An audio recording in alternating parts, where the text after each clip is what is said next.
शनि की महादशा, शनि की साढ़े साती और शनि एक्चुअल में सैटर्न किस चीज़ को रिप्रेजेंट करता है और क्यों लोग इस सैटर्न का नाम सुनते ही ना काफ़ी ज़्यादा डर जाते हैं, काफ़ी ज़्यादा एक इस थॉट पे चले जाते हैं कि इस माइंडसेट पे चले जाते हैं कि अब लाइफ में तो रुकावटें आने ही वाली हैं। आज का वीडियो बहुत ही ज़्यादा इन्फॉर्मेटिव और आपके लिए बहुत ज़्यादा इंपॉर्टेंट होने वाला है, तो लास्ट तक बने रहिएगा मेरे साथ। मैं हूँ दीपांशी और ये है नरसिम्हा ऑफिशियल चैनल। तो अगर आपने चैनल को अभी तक सब्सक्राइब नहीं किया है, सब्सक्राइब कर लीजिए और लास्ट तक बनी रहिए अगर शनि को समझना चाहते हैं तो। पैटर्न को हम समझेंगे एक बहुत ही ज़्यादा इन्फॉर्मेटिव स्टोरी के साथ, तो मेरे साथ कनेक्ट कीजिएगा। एक समय की बात है, एक राजा हुआ करता था। उसका किंगडम काफ़ी टाइम से चल रहा था, पर वो राजा खुद कुछ भी करता नहीं था। उसे ये किंगडम विरासत में मिला था उसके फादर के थ्रू।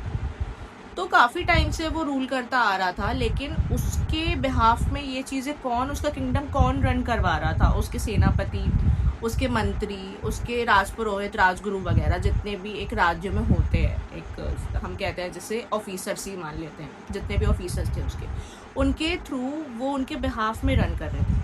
राजा हमेशा भोग में ही घिरा हुआ रहता था, यानी कि सेंस ग्रेटिफिकेशन में घिरा हुआ रहता था। वो बस अपने मनमौजी तरीके से अपना काम करता था, गद्दी में बैठने का काम बस उसका हुआ करता था, बाकी सब उसके ऑफिसर्स ही करते थे। लेकिन एक समय ऐसा आया जब राजपुरोहित ने राजा को आके बोला कि महाराज, आपकी शनि की साढ़े साती स्टार्ट हो गई है, थोड़ा सा संभल के रहिएगा, कुछ अपने तौर पे भी अच्छी चीज़ें कीजिएगा, कुछ अच्छा करने की ट्राई कीजिएगा। राजा ने इस चीज़ पे कुछ खास रिएक्शन नहीं दिया। उसने सोचा हाँ ये तो एक नॉर्मल बात है, देख लेंगे जो करना होगा। इस तरीके से उसने उस चीज़ को नेगलेक्ट कर दिया। अब उसकी शनि की साढ़े साती के ही दौरान एक दिन ऐसा आया कि उसका सारा कुछ उससे छिन गया। कुछ ऐसा अपराध हो गया कि प्रजा ने बहिष्कार कर दिया उस राजा का और उसे अपनी राजगद्दी छोड़नी पड़ी। क्योंकि राजा ड्यूटीफुल नहीं था, राजा अपनी रिस्पॉन्सिबिलिटीज़ को नहीं समझता था, इसीलिए प्रजा के साथ गलत हुआ और उसे वानप्रस्थ धारण करना पड़ा। वानप्रस्थ मीन्स नॉर्मल जैसे प्रजा की लाइफ है वैसी ही कठिन लाइफ जीना।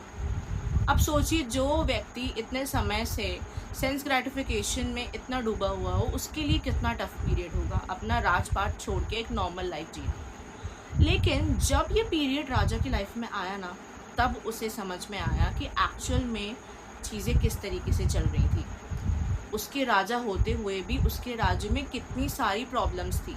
तब उसे ये रियलाइज़ हुआ जब उसने इस चीज़ में प्रैक्टिकली जाके देखा कि कैसी चीज़ें चलती। तो फ्रेंड्स, यही मैसेज मैं आप तक पहुंचाना चाहती थी। अगर आपने ये स्टोरी ध्यान से सुनी होगी ना, तो आपको समझ में आया होगा कि शनि देव का एक्चुअल में रोल क्या है हमारी लाइफ में, और भगवान ने शनि देव को ही क्यों हमारी लाइफ में भेजा है इस तरीके से।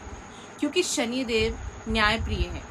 शनि देव ही वो टाइम पीरियड हमारी लाइफ में ला सकते हैं जो हमें रूड लगता है, हमें हार्श लगता है, लेकिन एक्चुअली शनि देव ही हमारी लाइफ में वो टाइम पीरियड लाते हैं जिस टाइम पीरियड से हमें ये एहसास होता है कि हमारी ड्यूटीज़ क्या होनी चाहिए थी और हम किसे अपनी ड्यूटी मान रहे हैं।